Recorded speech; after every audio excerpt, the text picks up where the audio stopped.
நன்றி செலுத்துகிறோம். You are a good and a gracious God, Lord. ஐயா நீ நல்லவரும் கிருபை உள்ளவருமாய் இருக்கிறீர். Lord, you are the God who speaks to us every day. ஆண்டவரே நீர் எங்களோடு ஒவ்வொரு நாளும் பேசுகிறவராய் இருக்கிறீர். Not only on Sundays. ஐயா ஞாயிற்றுக்கிழமை மட்டுமல்லப்பா. Every day, Lord. எல்லா நாட்களிலும் கர்த்தாவே. You speak to us. எங்களோடு பேசுகிறவராய் இருக்கிறீர். Holy Spirit, come and open our hearts to understand your scripture. பரிசுத்த ஆவியானவரே வந்து எங்க இதயங்களை திறந்து நாங்கள் உம்முடைய வசனங்களை புரிந்து கொள்ளும்படிக்கு கிருபை செய்யும் அப்பா. You inspired the people to write this scripture. ஆண்டவரே நீர் ஐயா தேவனே ஜனங்களை கர்த்தாவே அப்பா நடத்தினீர் கர்த்தாவே வேதங்களை எழுதும்படிக்கு கர்த்தா. Lord, Holy Spirit, today you help us to understand. ஐயா இன்றைக்கு நீரே அப்பா அதை நாங்கள் புரிந்து கொள்ளும்படிக்கு எங்களுக்கு உதவி செய்யும். We give this time into your hands, Lord Jesus. ஐயா இந்த நேரத்தை உம்முடைய கரங்களில் அர்ப்பணிக்கிறோம். In the name of Jesus we pray. இயேசுவின் நாமத்தில் நாங்கள் ஜெபிக்கிறோம். Amen. Amen. Once again, such a joy to share the word of God. மறுபடியும் தேவனுடைய வார்த்தைகளை பகிர்ந்து கொள்வதற்கு இது மிகவும் ஆனந்தமா இருக்கு. We have been meditating on the commandments. நம்ம கட்டளைகளை தியானித்துக் கொண்டிருக்கிறோம். Today we are going to meditate upon it. Let us turn to Exodus chapter 20 verse 12. யாத்திராகமம் 20ஆம் அதிகாரம் 12ஆம் வசனத்தை நம்ம தியானிப்போம். உன் தேவனாகிய கர்த்தர் உனக்கு கொடுக்கிற தேசத்திலே உன் நாட்கள் நீடித்திருப்பதற்கு உன் தகப்பனையும் உன் தாயையும் கனப்பண்ணுவாயாக. The Bible says, honor thy father and mother, that your days may be long upon the land which the Lord thy God giveth thee. தேவனாகிய கர்த்தர் உனக்கு கொடுக்க போகிற அந்த பூமி மேல் உன்னுடைய ஆயுசு நாட்கள் நீடிய இருக்கும்படிக்கு உன் தாயின் தகப்பனையும் கனப்படுத்துவாயாக. The first 4 commandments was about the Lord. முதல் 4 கட்டளைகள் கர்த்தரை குறித்து இருந்தது. It was, you shall have no other God, you shall have the Sabbath day and so many things. நீங்கள் உங்களுக்கு நான் அல்லாமல் வேற தேவன் இருக்கக்கூடாது, அதுக்கப்புறம் நம்ம ஒழிவு நாளை கை கொள்ள வேண்டும் என்றும். But from the 5th commandment, ஆனா 5வது கட்டளையில இருந்து பார்க்கும் முதல் God starts with father and mother. கர்த்தர் பிதாவையும் மாதாவை குறித்தும் தாயும் தகப்பனை குறித்தும் பேசுகிறார். Now you should know that these commandments, they were not instituted right at the Mount of Sinai. They were always there. இந்த கட்டளைகள் அந்த சீனாய் மலையில் உருவாக்கப்பட்டதல்ல, அது எப்பொழுதும் இருந்ததுதான். It was always there. It is in the mount when God combined everything, the most important commandments, and gave it to the people. கர்த்தராகிய தேவன் எல்லாத்தையும் உருவாக்கினപ്പോൾ மனுஷர்களுக்கு மிகவும் மகத்துவமான கட்டளைகளை கொடுத்த கட்டளைகள். Like these were the truths that God expected us to hold. இந்த உண்மைகள் இந்த சத்தியம் நாம் என்றென்றைக்கும் கைக்கொள்ளணும் என்று கர்த்தர் எதிர்பார்க்கிறார். Out of these truths there are so many other small little truths that come out. இந்த உண்மையிலிருந்து இந்த சத்தியத்திலிருந்து अनेक சின்ன சின்ன சத்தியங்கள் வெளிப்படும். So he starts with father and mother. He says you honor your father and mother. இங்கே தாயின் தகப்பனிலிருந்து ஆரம்பிக்கிறது. அவர் சொல்கிறார் உங்க பெற்றோர்களை நீ கனப்படுத்த வேண்டும். Now listen to this very carefully. தயவுசெய்து இது கவனித்து கேளுங்கள். They have just come out. அவர்கள் இப்போதான் வெளிவந்தார். From the bondage they have come out. அவர்கள் அந்த கட்டுகளிலிருந்து வெளிவந்தார். Now in this place God is saying you honor your father and mother. இந்த இடத்தில் கர்த்தர் வந்து சொல்கிறார் நீங்கள் உங்க தாய் தகப்பனை கனப்படுத்த வேண்டும். Who are these fathers and mothers? இந்த தாயின் தகப்பனும் யாரு? They were in bondage. அவர்கள் கட்டுகளில் இருந்தார்கள். They did not have a temple. அவர்களுக்கு ஆலயம் இல்லாமல் இருந்துச்சு. They did not have any prophets. அவர்களுக்கு தீர்க்கதரிசிகள் இல்லாமல் இருந்தது. They had nobody.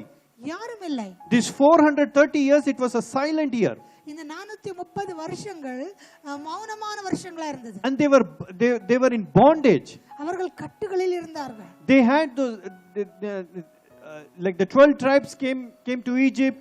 You know all the stories how they came, and they grew so much, and then the pharaohs, the Egyptians started ruling over them. அந்த 12 கோத்திரங்கள் அந்த ஐகுப்தில் வந்தது. அவர்கள் அந்த இடத்தில் இருந்தார்கள். ஐகுப்தின் பார்வோன் அவர்களை ஆள்கை செய்ய ஆரம்பித்தார். எல்லாம் நம்மளுக்கு தெரிஞ்சதுதான். Now if you see the fathers and mothers who came out of Egypt, நீங்கள் ஒருவேளை இந்த பெற்றோர்கள் அதனா அப்பா அம்மா தாய் தகப்பன் ஐகுப்திலிருந்து வெளியே வந்தவர்களை குறித்து பார்க்கும் முதல் they were one of the most difficult people to deal.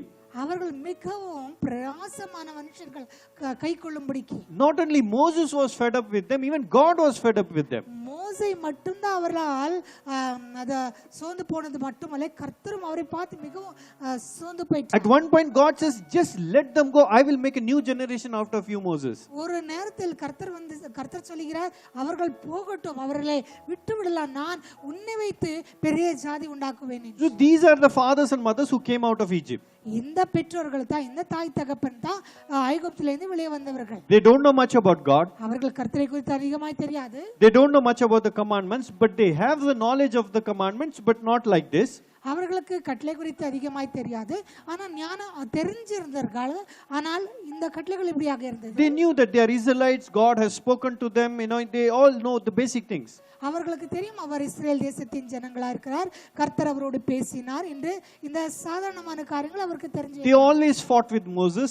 அவர்கள் எப்பொழுதும் மோசேயோடு கூட தர்க்கித்தார். They always had some kind of sin around them. அவர்களுக்கு சுற்றி எப்பொழுதும் ஏதோ ஒரு பாவம் இருந்தது. They were never satisfied with anything that the Lord gave them. கர்த்தராகிய தேவன் அவர்களுக்கு கொடுத்ததில் எதிலையும் அவர் திருப்தி உள்ளவராய் இல்லாமல் இருந்தார். They always found fault with the people, with God and Moses. அவர்கள் எப்பொழுதும் கர்த்தரோடு கூடயும் மோசேயோடு கூடயும் தப்புகளை பார்த்து கொண்டு தேடிக் கொண்டிருந்தவர்கள். And these kids are growing up watching all these things. இந்த பிள்ளைகள் அதை பார்த்து தான் வளர்ந்து கொண்டிருந்தார்கள். Now here the God is saying, you shall honor your father and your mother. இங்கே ஆண்டவர் அவரை பார்த்து சொல்கிறார், நீங்கள் உன் தாய் தகப்பனை கனப்படுத்த வேண்டும். You see what the Lord is telling. பாருங்க ஆண்டவர் என்ன சொல்கிறார். But look at the kind of fathers and mothers that God has brought out of the Egypt. நீங்க அங்க பாருங்க, கர்த்தராகிய தேவன் எந்த விதமான பெற்றோர்களை அங்கே கொண்டு வந்தார். It's like they have been brought out of the bondage. அவர்கள் கட்டுகளிலிருந்து வெளியே கொண்டு வரப்பட்டார். So the sin is taken care of. பாவங்களை குறித்து கவனிக்கப்படும் என்று. But their attitudes have not changed. ஆனா அவருடைய சிந்தைகள் மாறாமல் இருந்தது. Now God says, you have to honor your father and mother because it is one of the commandment of the Lord. ஆனால் கர்த்தர் அவர்களை பார்த்து சொல்கிறார், நீங்கள் உன் தாய் தகப்பனை கனப்படுத்த வேண்டும் என அது 10 கட்டளைகளில் ஒரு கட்டளையாயிருந்தது. As much as we respect rest of the commandments, நம்ம மற்ற கட்டளைகளை எவ்வளவாய் கனப்படுத்துகிறோமோ, sometimes we don't remember this commandment. நம்ம அநேக நேரத்தில் இந்த கட்டளையை நம்ம நினைக்கிறதும் இல்லை. See, one of the things, the 10 commandments contains everything that will stop you from doing any sin. இந்த 10 கட்டளைகள் என்று சொல்கிறது நம்மளை பாவம் செய்யாதபடிக்கு தடுக்கும். And in one of them is to honor your father and mother. அதில் ஒன்று என்றால் உங்க தாய் தகப்பனை நீங்கள் கனப்படுத்த வேண்டும். Now you can understand when Bible says don't steal, don't commit adultery, don't covet.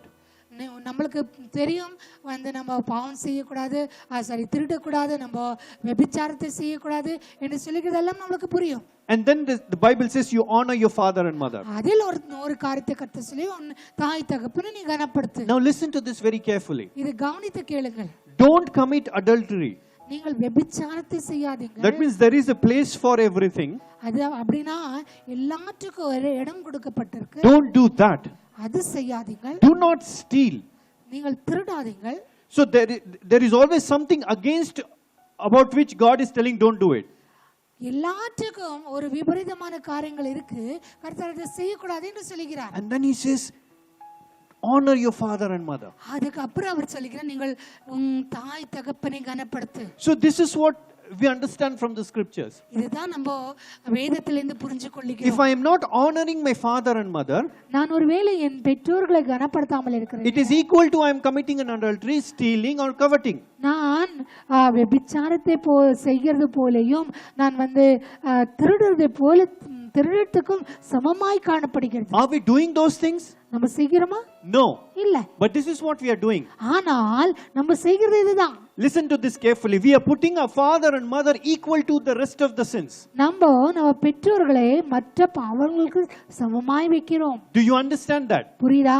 When Bible says don't steal, வேதம் சொல்லுகிறது திருடக்கூடாது என்றால், you know Bible Jesus said nothing from the outside that comes inside that defiles you, but what comes from inside defiles you. ஆனால் கர்த்தர் இங்கே நம்ம அது அப்படினா என்ன சொல்லிக்கிறானா, வெளியுள்ள இருந்து ஏதாவது உங்களை அசுத்தப்படுத்தக்கூடாது.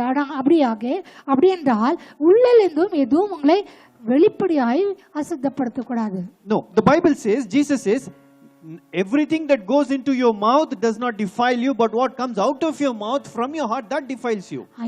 ஆண்டவராக இயேசு கிறிஸ்து சொல்கிறார், உங்க வாயிலிருந்து நீங்க உங்க வயிற்றுகள் வாய்க்குள் போகிறது உங்களை அசுத்தப்படுத்தாது, ஆனா உங்க வாயிலிருந்து புறப்பட்டு வருகிறது தான் உங்களை அசுத்தப்படுத்தும். So when I am dishonoring my father and mother, நான் என் பெற்றோர்களை நான் கனப்படுத்தாமல் இருக்கிறேன் என்றால், I am putting them in a place அவர்களை நான் ஒரு இடத்தில் வைக்கிறேன் where equal to where there is something that I'm coveting for it. I want to take it, but I'm not taking it because I know it is a sin.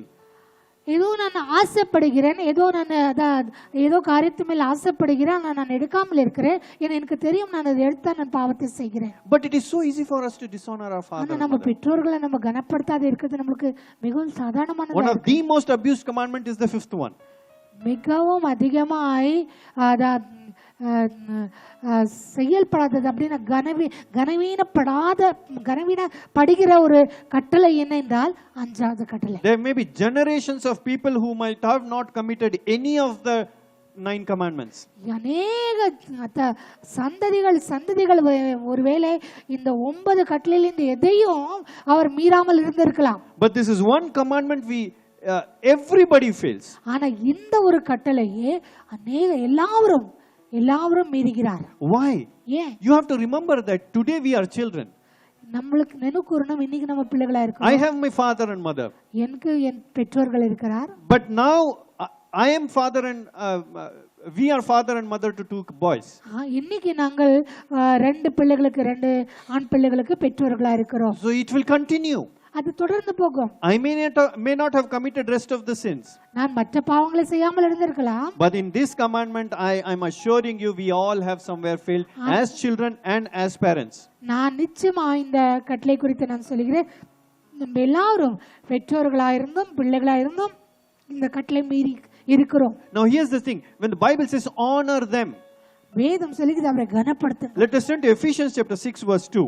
எபேசியர் 6வது அதிகாரம் 2வது வசனம் சொல்லுகிறது. What Paul says, see, Bible is same everywhere. We look it into a New Testament and the Old Testament, they are same. நம்ம பழைய ஏற்பாட்டில பார்த்தாலும் புது ஏற்பாட்டில பார்த்தாலும் வேதம் சொல்லுகிறது எல்லாம் சமமா இருக்கு. உனக்கு நன்மை உண்டாய் இருப்பதற்கும் பூமியிலே உன் வாழ்நாள் நீடித்திருப்பதற்கும் உன் தகப்பனையும் உன் தாயையும் கனப்பண்வாயாக என்பதே வாக்குத்தத்தம் உள்ள முதலாம் கற்பனையாயிருக்கிறது. The Bible says, children, obey your parents in the Lord, for this is right. Honor thy father and mother, which is the first commandment with the promise, that it may be well with thee, that thou mayest live long on the earth. பாருங்க, அங்கே சொல்லுகிறார், இந்த கட்டளை தான் முதல் கட்டளை, வாக்குத்தத்தத்தோடு கூடிய ஒரு கட்டளை. இதை நீங்கள் கை கொள்ளும் முதல் இது உங்களுக்கு நன்மை இருக்கும், அது மட்டுமல்ல நீங்கள் அதை நீடிய வாழ்க்கை வாழ்வீர்கள் என்று. And listen to the fourth verse. 4வது வசனத்தை பாருங்கள். See, what happens is in Mount of Sinai we only see the commandments. நம்ம சீனை மலை மேலே வெறும் கட்டளைகளை மட்டும் தான் பார்க்கிறோம். But those commandments have lot of meaning behind it. ஆனால் அந்த கட்டளைகளுக்கு பின்னாடி अनेक அர்த்தங்கள் உண்டு. Even if you see, for that matter, when God talks about the Sabbath day, there are 3 scriptures to 4 scriptures that explains what Sabbath day is within the place where God is giving the commandments. கர்த்தராகிய தேவன் 4வது கட்டளை குறித்து பேசும் முதல் ஒழுங்கு நாளை குறித்து பேசும் முதல் 4 வார்த்தைகளை தொடர்ந்து பேசுகிறார். அதில் அதை அந்த ஒழுங்கு நாளை குறித்து விவரித்து பேசுகிறது நம்ம பார்க்கிறோம். You know how big the first commandment is? முதல் கட்டளை எவ்வளவு பெருசா இருக்கு, எவ்வளவு மகத்துவம் உள்ளதா இருக்குது என்று தெரியுமா? It is a big commandment. அது மிகவும் பெரிய. We just take one line out of it and put it in our, we just for ease of reading. ஆனால் அது ஒரு வார்த்தையில் எழுதி முடிச்சிருக்கு அப்படின்னா நம்ம சாதாரணமா அதை வாசித்து முடிக்கலாம். Ephesians chapter 6 verse 4 says, and you fathers provoke not your children to wrath, but bring them up in the nurture and admonition of the Lord. பிதாக்களை நீங்களும் உங்கள் பிள்ளைகளை கோபப்படுத்தாமல் கர்த்தருக்கேற்ற சிக்ஷையிலும் போதனையிலும் அவர்களை வளர்ப்பீர்களாக. See, this is written by Paul, who himself was a Pharisee.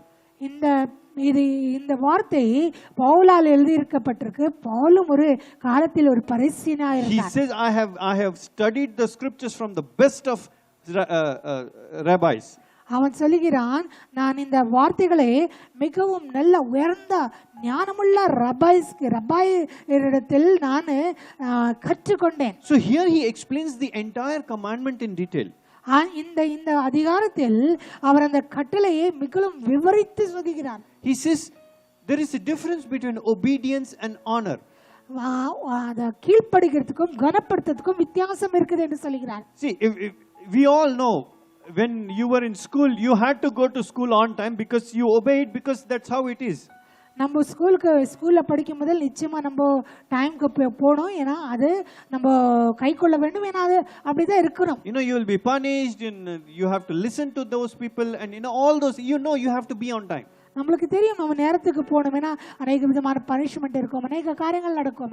But you also know that when you have some other places to go, when other places you have commitment, we sometimes don't be there on time. ஆனா மற்ற இடங்கள் நம்ம போகும். No, not today. I'm just generally saying.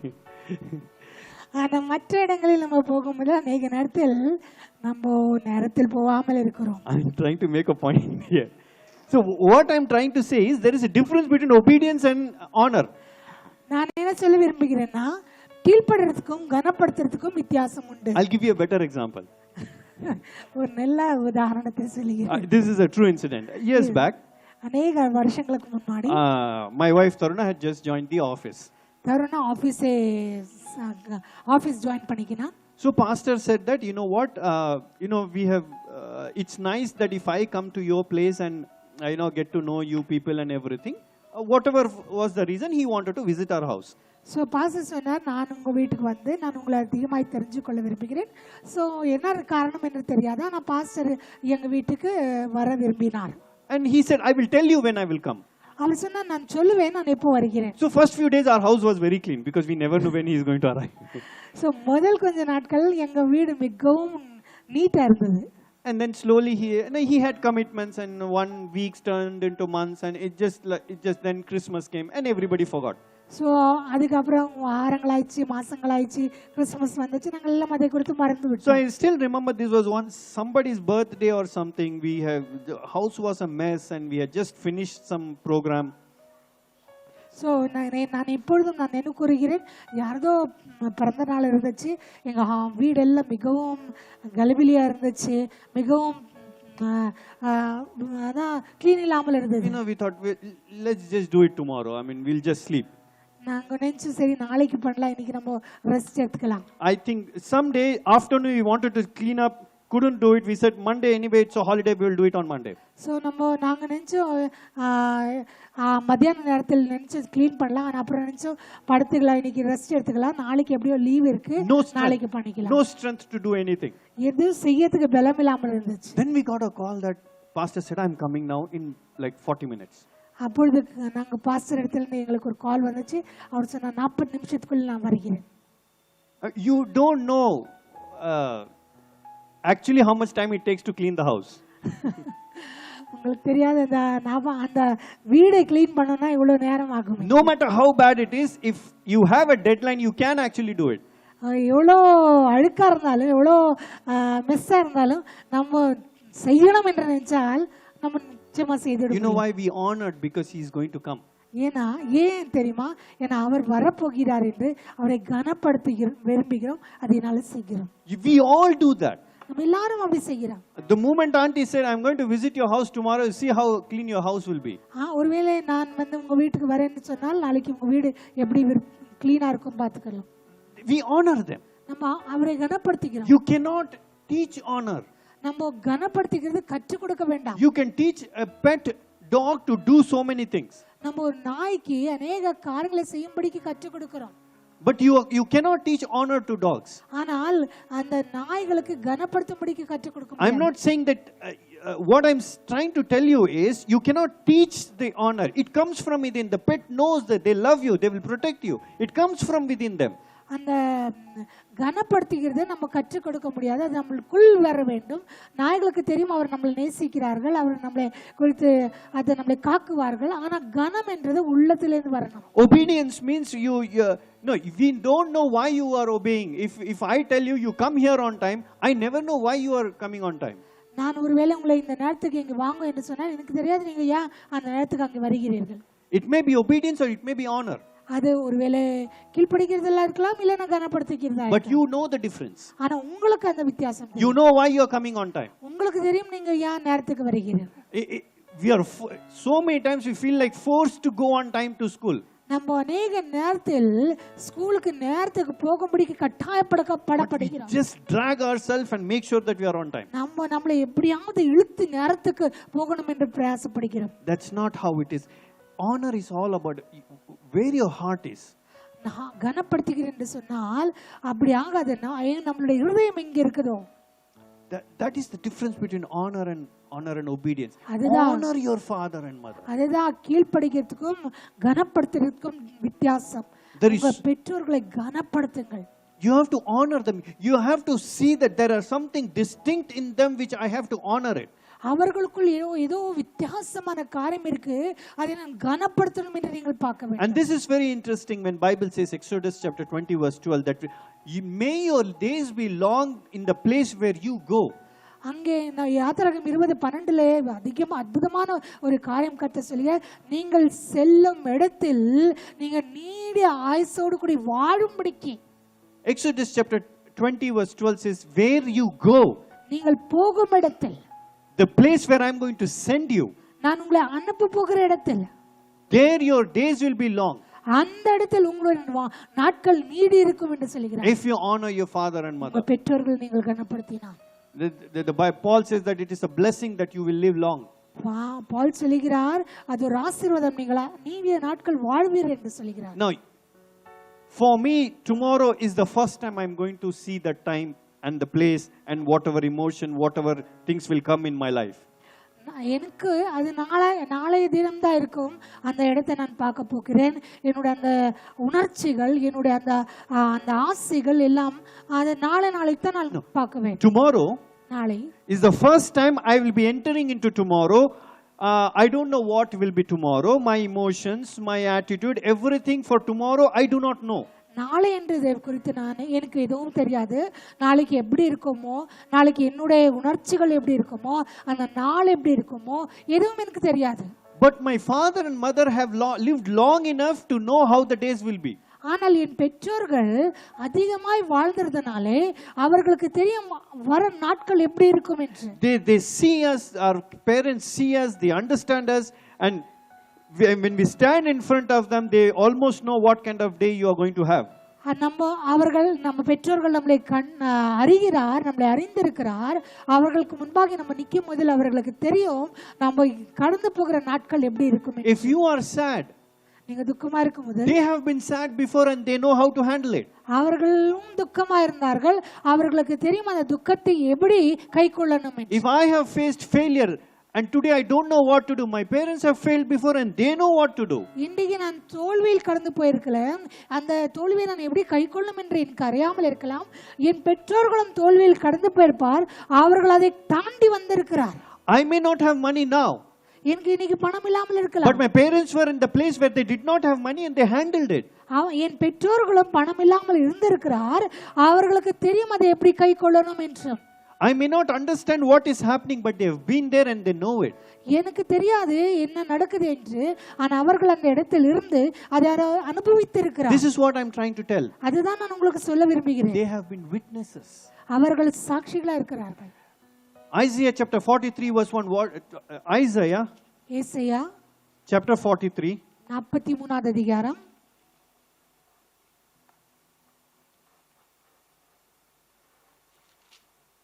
verse 10. 10வது வசனம். But God says that you are my witnesses. ஆண்டவர் சொல்கிறார், நீ எனக்கு சாட்சிகளா இருக்கிறீர்கள். The same way, not only are the witnesses of what the Lord has done, கர்த்தர் செய்த காரியங்களை குறித்து சாட்சி இருக்கிறது they மட்டுமல்ல, also are the witness of rest of the world, how it is. இந்த உலகத்தின் எல்லா காரியங்களை குறித்தும். So they are witnesses of both. ரெண்டே குறித்தும் அவர்கள் சாட்சிகளா இருக்கிறார்கள். They know what the world is. உலகம் என்ன என்று அவருக்கு தெரியும். They also know how the Lord deals in this world. கர்த்தராகிய தேவன் இந்த உலகத்தில் அதை எப்படி கைக்கொள்ளுகிறார் என்றும் அறிந்திருக்கிறார். So they are the witnesses. அதனால அவர் சாட்சிகளா இருக்கிறார். Not only of God, also of the world. அவர்கள் தேவனை குறித்து மட்டுமல்ல உலகத்தை குறித்தும் சாட்சி உள்ளவராய். That's why God says you honor them. அதனால தான் கர்த்தர் சொல்கிறார் அவரை கனப்படுத்துங்கள். Why? They will teach you. அவர்கள் உங்களுக்கு கற்றுக் கொடுப்பார்கள். They will teach you things which you do not know. உங்களுக்கு அறியாத காரியங்களை உங்களுக்கு கற்றுக் கொடுப்பார்கள். And then you will grow up knowing who God is. அப்பொழுது நீங்கள் கர்த்தர் யார் என்று தெரிஞ்சு வளர்வீர்கள். They have been in the kingdom of God before you. அவர்கள் உங்களுக்கு முன்னாடி தேவனுடைய ராஜ்யத்தில் இருந்தவராய் இருந்தார். So they know how to lead you. அதனால அவர்களுக்கு தெரியும் உங்களை எப்படி அவர் நடத்தணும் என்று. No, there are times when the parents have not known the Lord. Kids come, the children come to know the Lord, and later the parents come. அநேக வாட்டி நம்ம பார்க்கும் பெற்றோர்கள் முதல் ஆண்டவரை தெரிஞ்சு கொள்ளாமல் இருக்கிறார்கள். முதல் பிள்ளைகள் கர்த்தரை தெரிஞ்சு கொள்ளுகிறார்கள். அதுக்கப்புறம் பெற்றோர்கள் ஆண்டவரை தெரிஞ்சு கொள்ளுகிறார்கள். But that does not take away the honor that is due to them.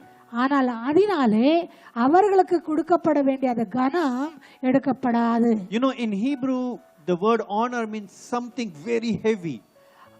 ஹெப்ரேயர் பாஷையிலே கனம் என்று சொல்கிறது மிகவும் ஒரு கனமான ஒரு அதான் கனமான ஒரு பாரமான ஒரு வார்த்தை. Something really heavy.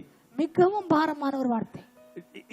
It's like this. If you're walking along the small log and there is an elephant standing before you and you are on the other side, only one can go. You know who will go first. ஒருவேளை நம்மளுக்கு எதிராகி ஒரு யானை நிக்குது, நம்மளும் அதுக்கு எதிராக நிக்கிறோம். நம்மளுக்கு தெரியும் அது யார் முதலாய் போவார். Obviously the elephant will walk first because you know what it is capable of.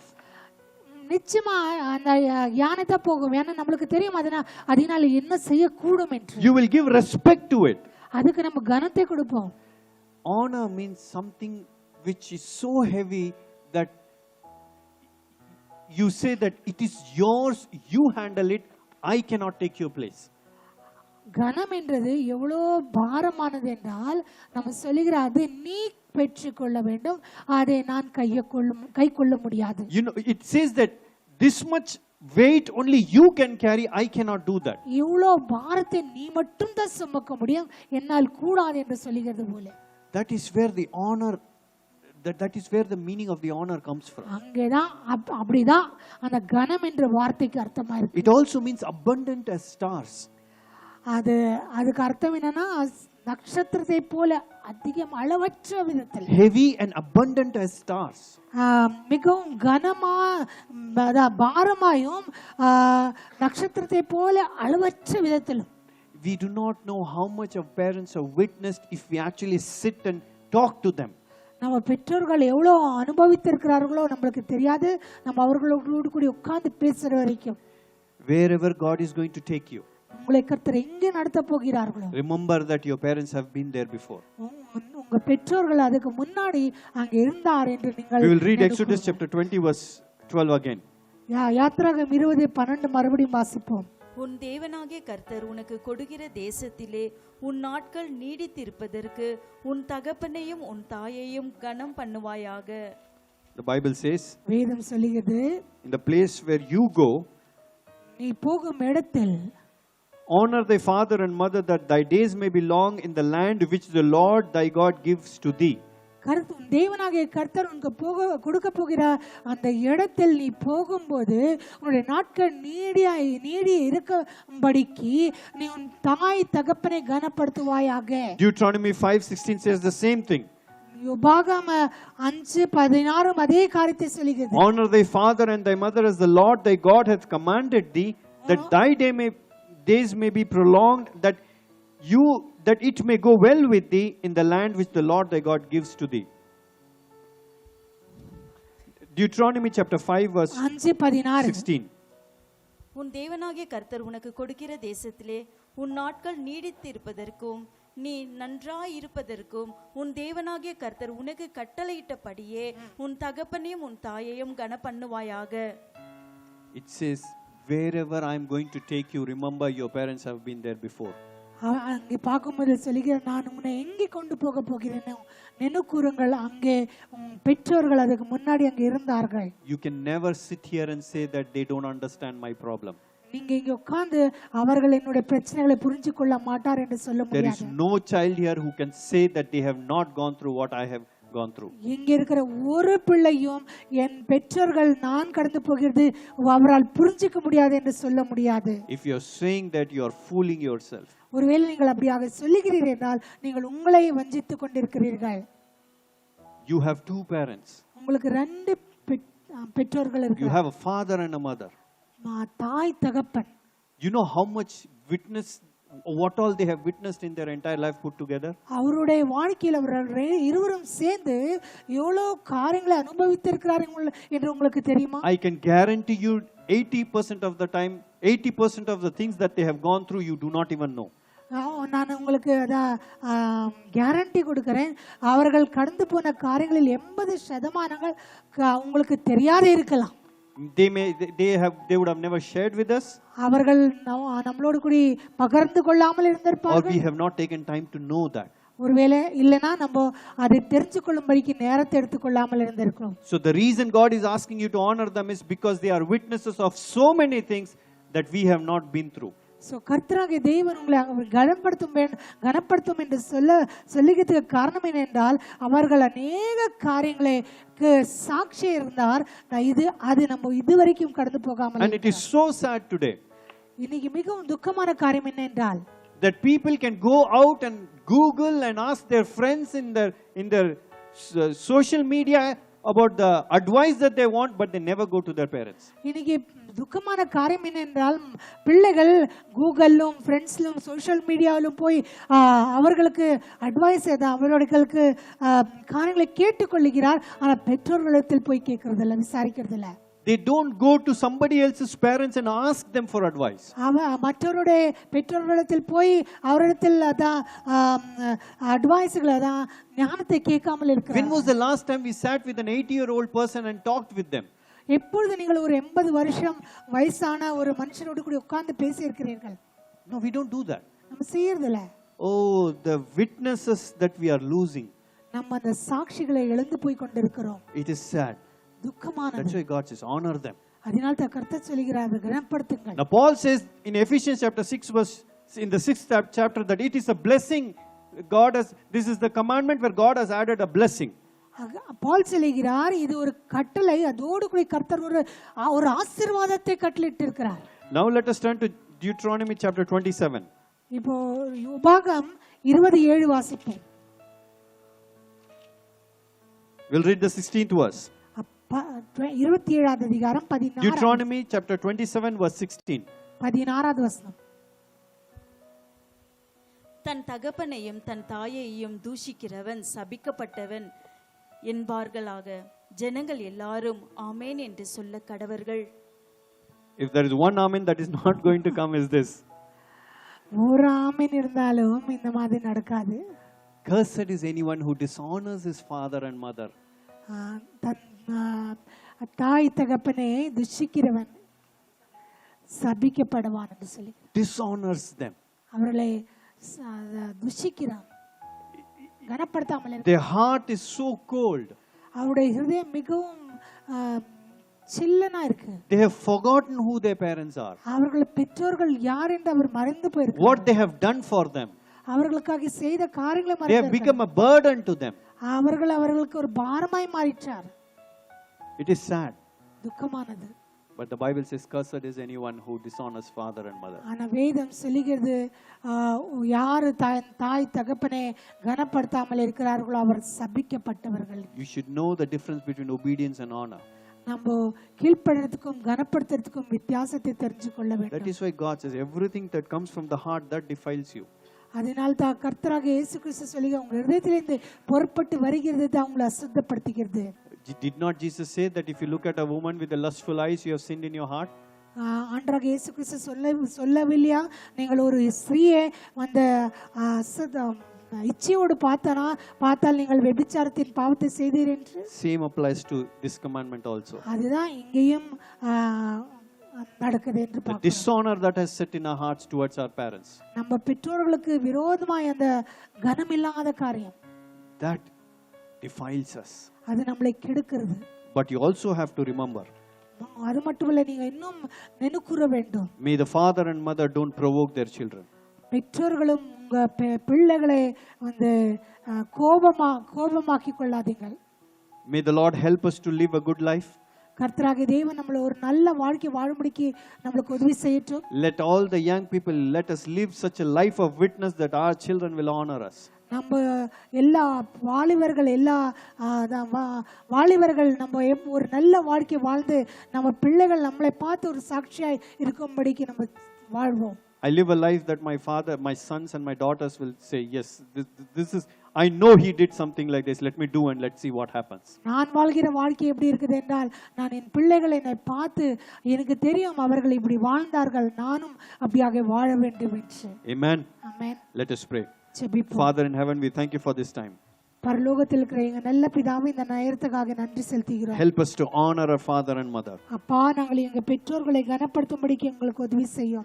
Help us, Lord, that we live such a life that my children, my sons and daughters will honor me. ஆண்டவரே, நான் கர்த்தாவே என் பிள்ளைகள் ஐயா என்னை கனப்படுத்தும்படிக்கு ஒரு நல்ல வாழ்க்கை வாழும்படிக்கு எங்களுக்கு உதவி செய்யும் அப்பா. Because the Bible says that I should not be a stumbling block. ஆண்டவரே, வேதம் சொல்லுகிறது நான் ஒரு தடப்படுத்துற ஒரு கல்லா இருக்காதபடிக்கு இருக்கணும். As a father and mother, I don't want to be a stumbling block for my children, Lord. ஆண்டவரே, என் பிள்ளைகளுக்கு நான் ஒரு தடப்படுத்தும் கல்லா இருக்காதபடிக்கு இருக்கணும் அப்பா. Help me to obey your words, to honor you, to walk in your ways.